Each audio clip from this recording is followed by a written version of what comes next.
हिंद ऐं सिंध में रहंदड़ समूरनि दोस्तनि खे लर्न विथ GFX चैनल ते भली कार। इन उम्मीद सां त तव्हां सभु दोस्त ख़ैरियत सां हूंदा।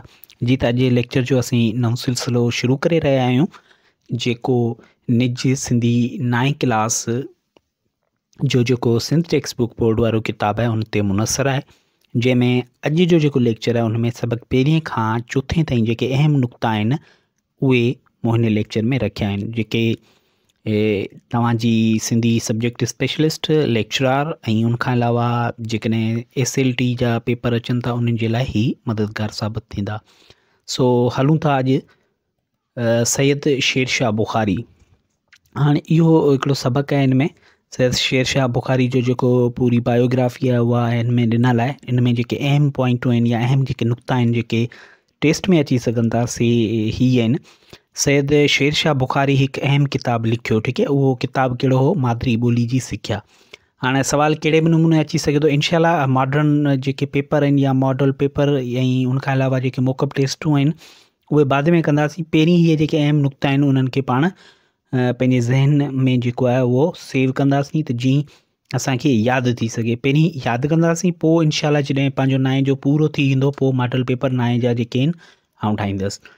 सो इन में जेके आहिनि ॿ अहम नुक़्ता जेके मूंखे मिलिया सबक़ मां, हिकिड़ो त सैयद शेरशाह बुखारी हिकु अहम किताबु मादरी ॿोली जी सिख्या लिखियो। ॿियो, सैयद शेरशाह बुखारी 12 मई 2021 ते वफ़ात कई। हाणे विलादत ऐं वफ़ादत इहो जेके इंतहाई अहम आहिनि। हाणे विलादत जेका आहे उहो सैयद शेरशाह बुखारी जी 1940 में अथई ऐं वफ़ात जेका अथई उहा 12 मई 2021 ईस्वी ते अथई। उन खां अलावा ॿियो, अलामा आया काज़ी साहब। अलामा आया काज़ी साहब वॾो अदीब हो, सिंधी अदब में मुंहिंजूं लाफ़ानी जेके ख़िदमतूं आहिनि उहे कयल आहिनि। सो अलामा आया काज़ी हर टेस्ट जे हवाले सां इंतहाई अहम आहे। सो अलामा आया काज़ी ते जेको आहे पाण वरी ॿिए कंहिं लेक्चर में जेको आहे जामे अंदाज़ सां ॻाल्हाईंदासीं, पर 9 जे किताब जे मुताबिक़ जेको आहे ऐं उन जूं जेके अहम जेके नुक़्ता आहिनि उहा आउं पेश कयां थो, उहे ई आहिनि। अलामा आया काज़ी जो पूरो नालो इमदाद अली काज़ी हो, ठीकु है। अलामा आया काज़ी जो असल नालो इमदाद अली काज़ी हो ऐं वालिद जो नालो काज़ी इमाम अली अंसारी हो। हिन में 2 सवाल तव्हांजा थी सघनि था। अलामा आया काज़ी जो पूरो नालो इमदाद अली काज़ी ऐं वालिद जो नालो काज़ी इमाम अली अंसारी हो। अलामा आया काज़ी साहब जो जनम 1886 ईस्वीअ ते दादू ज़िले जे ॻोठु पाट शरीफ़ में थियो। हाणे तव्हां ॾिठो हूंदो जेके रेड क्रॉस मूं कयो आहे या रेड कलर जेके मूं कयो आहे उहो जेको आहे तव्हांजे लाइ की पॉइंट्स आहिनि, अहम नुक़्ता आहिनि जेके MCQs टाइप टेस्टनि में अची सघनि था। संदसि वॾे में वॾो कारनामो जेको आहे उहो सिंध यूनिवर्सिटी जो क़याम आहे।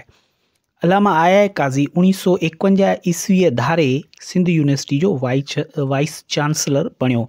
अलामा आया काज़ी 1951 ईस्वी ते जेको आहे सिंध यूनिवर्सिटी जो वाइस चांसलर बणियो। तंहिंखां पोइ अलामा आया काज़ी जनरल अयूब जे मार्शला वारे दौर में इंतिज़ामिया जी मुदाख़लत सबबि वाइस चांसलरी तां इस्तीफ़ा ॾिनी। हाणे क्वेश्चन जेको आहे अची सघे थो त अलामा आया काज़ी साहब जेको आहे वाइस चांसलरी तां जेका इस्तीफ़ा ॾिनी उहो कहिड़े दौर में ॾिनी? त जनरल अयूब वारो जेको दौर आहे उन में ॾिनी ऐं मार्शला वारो जेको दौर हो जनरल अयूब जो उन में जेको आहे वाइस चांसलरी तां इस्तीफ़ा ॾिनी। अलामा आया काज़ी ज़िंदगी जे आख़िरी ॾींहंनि में शाह लतीफ़ जे रिसाले मां सुर सुहिणी वधीक पढ़ंदो हो। ज़िंदगी जा जेके आख़िरी ॾींहं हुआ उनमें सुर सुहिणी जेको आहे उहो वधीक पढ़ंदो हो अलामा आया काज़ी साहब। अलामा आया काज़ी साहब 13 अप्रैल 1968 ईस्वीअ ते वफ़ात कई।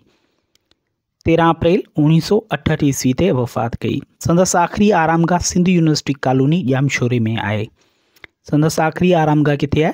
सिंध यूनिवर्सिटी कॉलोनी ॼामशोरे में आहे। अलामा आया काज़ी चेयर सिंध यूनिवर्सिटी में आहे। चेयर जो तक़रीबन सवाल जेको आहे उहो ईंदो आहे त अलामा आया काज़ी चेयर किथे आहे, त उहा जेका आहे अलामा आया काज़ी चेयर सिंध यूनिवर्सिटी ॼामशोरे में आहे। सैयद मीरान मोहम्मद शाह। हाणे सैयद मीरान मोहम्मद शाह जेको आहे उहो टिखड़ में ॼाओ, टिखड़ शहर आहे हिकिड़ो, उन में ॼाओ 1898 ईस्वी धारे ॼाओ।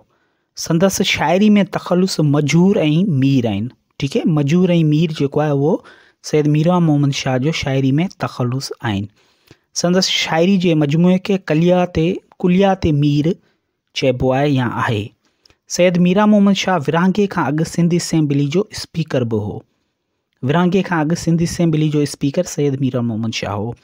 सैयद मीरा मोहम्मद शाह लतीफ़ जे उर्स ते भिट शाह में अदबी कॉन्फ्रेंस जो बुनियादु रखियो। अच्छा, अदबी कॉन्फ्रेंस जो जेको बुनियादु आहे भिट शाह ते, उहो कंहिं रखियो? सैयद मीरा मोहम्मद शाह। सैयद मीरा मोहम्मद शाह जा अक्सर मज़मून अल वहीद अख़बार में शाया थींदा हुआ। संदसि मज़मूननि में हेठियां मज़मून इंतहाई मशहूरु आहिनि। हिकिड़ो, दिल जी तलब, गंजे टकर जो सेर, पलनि जो शिकार, बुलबुल ऐं बाग़ाई।